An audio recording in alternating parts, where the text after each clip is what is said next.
বিশ্ব পর্যটন দিবসে কুয়াকাটায় হাঁস ধরা ও সাঁতার প্রতিযোগিতার আয়োজন করা হয়েছে। শুক্রবার দুপুরে কুয়াকাটা খাসপুকুরে এ প্রতিযোগিতার আয়োজন করা হয়। অনুষ্ঠান উপভোগ করতে শত শত দর্শনার্থীদের ভিড় জমে।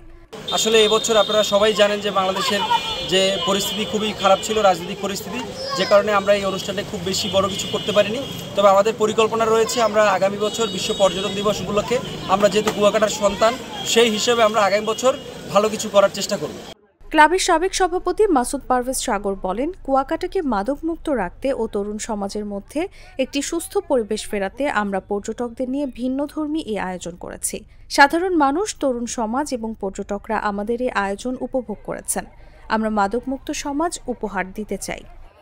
আসলে আমরা এই প্রতিযোগিতার মাধ্যমে যুব সমাজ এবং তরুণদেরকে আমরা একটা মেসেজ দিতে চাই, সেটা হলো মাদককে না বলি এবং আসলে আমাদের তারুণ্যের বিকশিত করার ক্ষেত্রে আসলে আমাদের এই অনুষ্ঠানগুলো করা।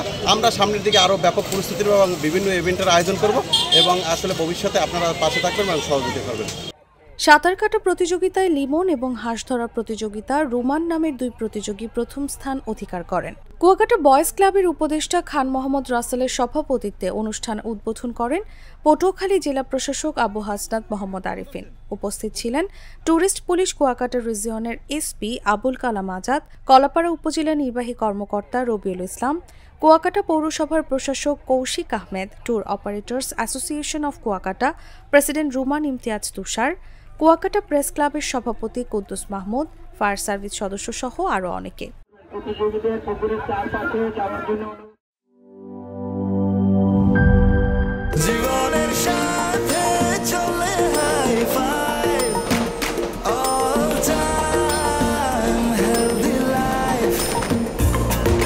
জার্নিতে স্বাস্থ্যকর all time family cake, all time healthy life.